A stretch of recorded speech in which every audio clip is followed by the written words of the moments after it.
Hello everyone, हमारा जो आज का टॉपिक है that is Kuno national park. हम ये जानते हैं अबाउट दिस पार्क। जो ये पार्क है ये लोकेटेड कहाँ पे है? ये एमपी में लोकेटेड है। जैसे कि आप मैप में देख रहे हो कि ये जो एमपी है उसमें ये पार्क लोकेटेड है और ये एक नेशनल पार्क है। तो आपको याद रखना है this is a national park and this is located in Madhya प्रदेश।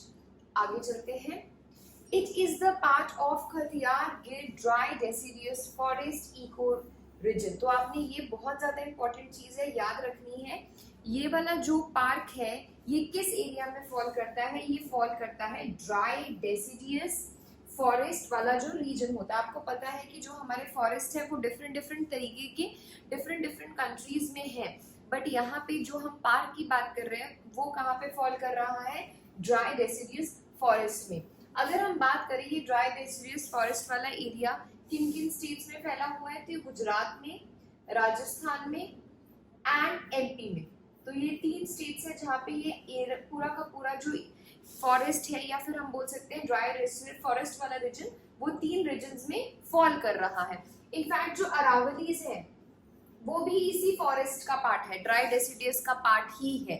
और ये जो फॉरेस्ट है इसका फ्लोरा और फौना आपको बहुत जरूरी पता होना चाहिए। जैसे कि teak is very prominent in these forest. जो ग्रेट इंडियन बस्टेड है वो भी इन फॉरेस्ट में क्या है? बहुत ज्यादा प्रोमिनेंट है। तो आपको पता होना चाहिए ड्राई डेसिडियस फॉरेस्ट के बारे में। जो ये पार्क हम डिस्कस कर रहे हैं वो इस ड्राई डेसिडियस फॉरेस्ट का ही क्या है? पार्ट है। आगे चलते हैं।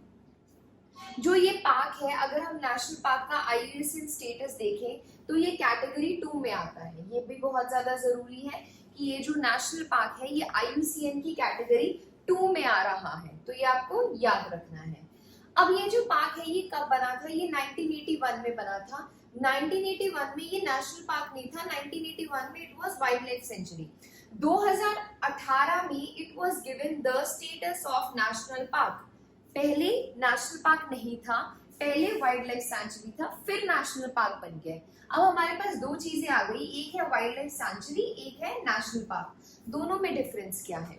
दोनों में क्या डिफरेंस है तो आपको पता होना चाहिए डिफरेंस क्या है। जो वाइल्ड लाइफ सेंचुरी और जो नेशनल पार्क है दोनों को अगर कंपेयर करें तो रिस्ट्रिक्शंस जो है वो नेशनल पार्क में बहुत ज्यादा होती हैं और as compare to wild life sanctuary यहाँ पे रिस्ट्रिक्शंस कम होती है, यहाँ पे रिस्ट्रिक्शन ज्यादा होती है।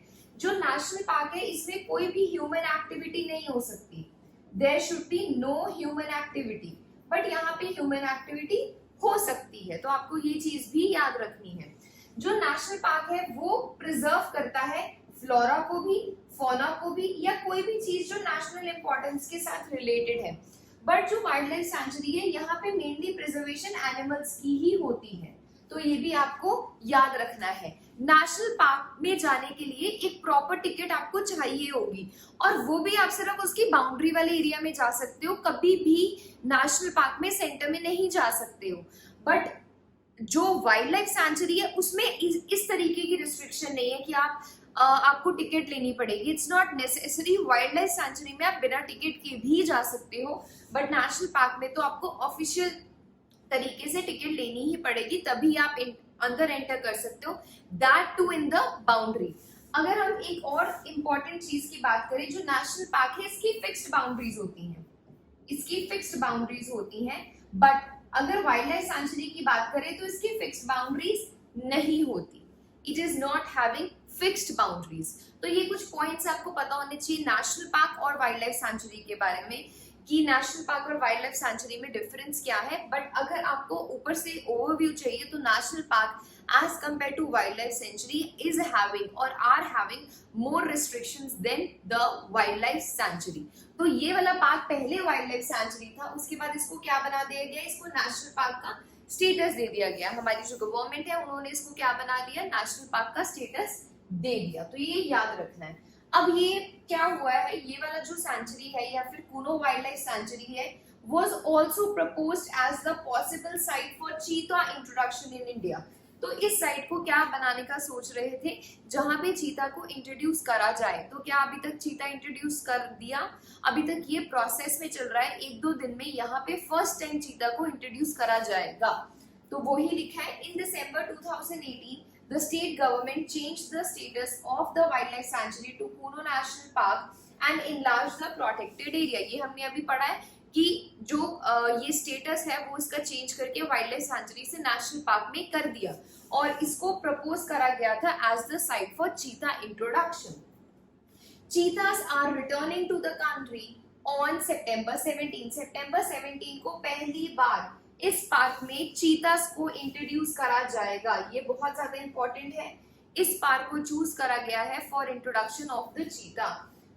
This is the first of its kind project where wild cheetahs are being reintroduced. Wild cheetahs को reintroduce करा जा रहा है.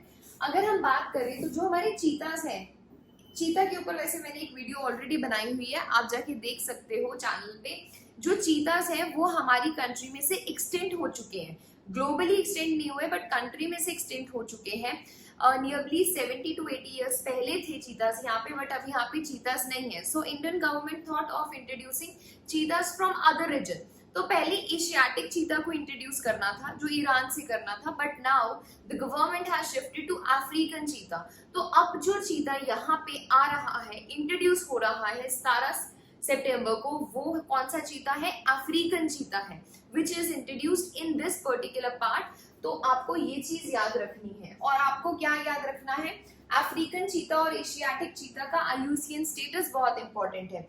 जो अफ्रीकन चीता है उसका आईयूसीएन स्टेटस क्या है? वल्नरेबल. और जो एशियाटिक चीता है उसका आईयूसीएन स्टेटस क्या है? Critically endangered. तो आपको ये जो कूनो नेशनल पार्क है, आई होप आपको समझ में आ गया होगा. और ये क्यों ज्यादा न्यूज में चल रहा है? बिकॉज यहाँ पे फर्स्ट टाइम इंडिया में पहली बार चीता की री इंट्रोडक्शन हो रही है. दैट टू कौन सा चीता? African cheetah. So African cheetah as well as Kuno national park is equally important for your syllabus to study. I hope you understood. Thank you.